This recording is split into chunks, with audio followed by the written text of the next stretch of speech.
नमस्कार दोस्तों। अगर आप लोग एक साधक हैं तो आप लोग को जानना बहुत ही जरूरी है कि ये ऋणानुबंध क्या होता है। बिना इसके मुक्ति संभव नहीं है। आइए जानते हैं एक सदगुरु की जुबानी। कुछ लोग इसे ऋणानुबंध कहते हैं, उच्चारण में कुछ ऋण अनुबंध कहते हैं, ऋण अनुबंध। चलिए ये भी समझ लेते हैं ऋण अनुबंध क्या है। और बिना कार्मिक चैन को तोड़े हुए मुक्ति नहीं मिल सकती है। ऋण अनुबंध, ऋण मतलब कर्ज, देनदारी, देना है, अभी कर्ज है, ऋण। अनुबंध, ऋण अनुबंध।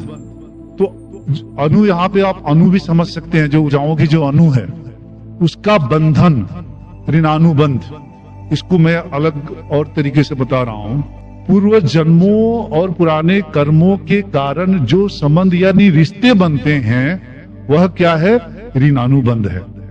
आप लोगों के जो अभी रिश्ते हैं, जो माता पिता, भाई बहन, दादा दादी, जो कुछ भी ये जो रिश्ता बना है पूर्व जन्मों या पुराने कर्मों के कारण ये सब आपकी जिंदगी में है। ऐसे ही नहीं है, अकारण नहीं है, इसके पीछे कुछ ना कुछ तो है रहस्य। हम नहीं जानते हैं तो कह देते हैं ऐसा नहीं है।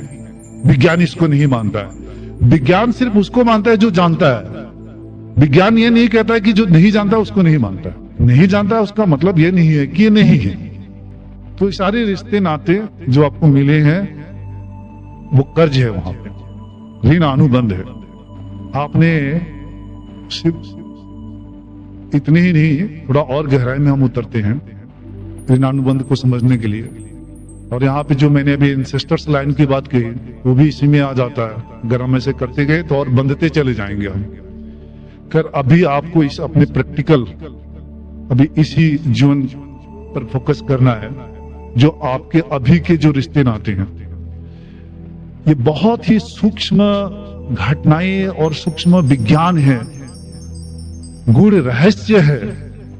और इंसान की दिमाग ऐसी ही डिजाइन है कि जब तक हम खुद नहीं जानते हैं या तर्क संगत बातें नहीं होती है तो उसको हम मानते नहीं है जल्दी।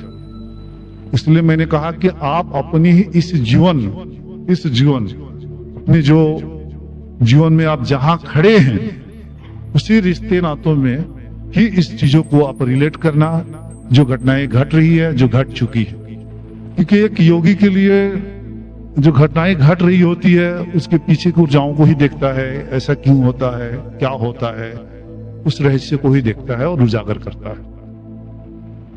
एक बात मैंने कही कि पूर्व जन्मों और पुराने कर्मों के कारण जो रिश्ते मिलते हैं या जो संबंध बनता है वही ऋणानुबंध है। आपने कभी देखा होगा कि आपके जीवन में कुछ ऐसे लोग आते हैं जो आप के जीवन में गहरा छाप छोड़ के तुरंत चले जाते हैं। किसी का आना आपके जीवन में और तुरंत चले जाना। कोई ऐसे भी व्यक्ति आते हैं आपके जीवन में कि आकर कोई सकारात्मक ऐसा छाप छोड़ के चला गया, कुछ सकारात्मक रिश्ता, कुछ आपको जीवन में कुछ बेहतरी करके चला गया। कुछ आते हैं आपके जीवन को तहस नहस करके चला गया। कभी कभी आपको भी ऐसा लगता है, किसी व्यक्ति से प्रथम बार मिलते हैं तो लगता है कि बिना कारण अपनापन महसूस होने लगता है, बिना कारण आकर्षण बार बार होने लगता है। कभी कभी आपको ऐसा भी लगता है कि शारीरिक रूप से उस व्यक्ति से आप दूर हो जाते हैं, फिर लेकिन मानसिक रूप से अभी भी उस व्यक्ति की याद में आप जीवन को जीते हैं। वो व्यक्ति आपके समीप ही अभी चल ही रहा है आपके जीवन में। ऐसी तमाम घटनाएं आपकी जिंदगी में घटित हो चुकी होगी, घटित हो रही है और भविष्य में हो सकता है घटित होगी। ये सब कुछ ऋणानुबंध का ही परिणाम है। ऐसे लोगों का आना जाना जो कर्ज है, अनुभव का जो ऋण है, वो आते रहेंगे, करते रहेंगे, जाते रहेंगे। आप लोग सोचोगे कि ये नहीं आएंगे, ये असंभव है। ऐसे व्यक्ति का आना जाना आपके जीवन में लगे रहेगा, क्योंकि ऋण है, कर्ज है, अभी बंधन है। ये आएंगे, करके चले जाएंगे, कोई अच्छा कोई बुरा, ये सिलसिला जारी रहेगा। आपने देखा होगा किसी किसी परिवार में जब बेटा पैदा होता है तो कोई कोई बेटा जो है अपने माँ बाप को खूब सुख देता है, माँ बाप का कहना मानता है, माँ बाप का सेवा करता है, माँ बाप का देखभाल करता है, माँ बाप से खूब प्रेम करता है और माँ बाप का नाम रोशन करता है। संसार में भी शुभ काम करता है, अच्छा काम करता है, जीवों का कल्याण के लिए कुछ करता है, उसको लेकर वाहवाही होती है। कुछ ऐसा भी पुत्र पैदा होता है जो माँ बाप का दुख भी देता है और सुख भी देता है, दोनों देता है। एक तो खूब सुख देते जा रहा है, कोई कसर नहीं छोड़ रहा है। एक ऐसे भी पुत्र पैदा होता है, सुख भी देता है, दुख भी देता है, कभी कभी बहुत प्रेम करता है, कभी कभी बहुत दुख देता है, 50-50 में है।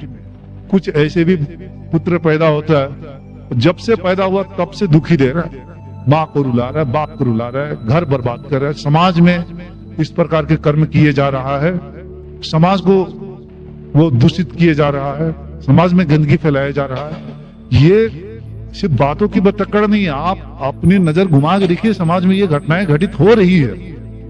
कोई अपनी माँ की ही हत्या कर देता है, कोई अपने पिता की भी हत्या कर देता है। पुत्र है वो, बेटी है, बेटा है उसकी अपने। अब कोई माँ बाप ही ऐसा है कि अपने बेटा बेटी को भी नहीं समझता, वो भी प्रताड़ित करता है उसे। कहीं पर भी समानता आपको दिखने को नहीं मिलेगी इन रिश्ते नातों में। आपके खुद के बेटा बेटी के ही साथ ऐसे दिखने को नहीं मिलेगी। इन सब का परिणाम क्या है? ऋणानुबंध। वो कर्ज जो है ना, उसको पूरा करने आया है, बेटा का रूप में आया है, बेटा का रूप में है, लेकिन समय पे आपको गला पकड़ सकता है। वो पूरा करेगा ही करेगा। और रिश्ते नाते सब पूर्व कर्मों के आधार पर ही खड़े हुए हैं, चाहे पत्नी हो या पति हो या बेटा हो या बेटी हो। जिसके अंदर ये बोध आने लगता है वो पूरी तरह से इन रिश्ते नातों से निरासक्त होने लगता है, दूर जाने लगता है, खुद में समाने लगता है, और इसका कोई उपाय नहीं है। इसीलिए आप लोग बहुत ज्यादा आशा मत रखिएगा अपने बेटा बेटियों से। सुन के जा रहे यही इतना याद रखिएगा कि ये सब एक दूसरे के कर्ज लेने और देने आए हैं, ऊर्जाओं की अपनी ट्रांजैक्शन चल रही है। इसको ही ऋणानुबंध कहा गया है।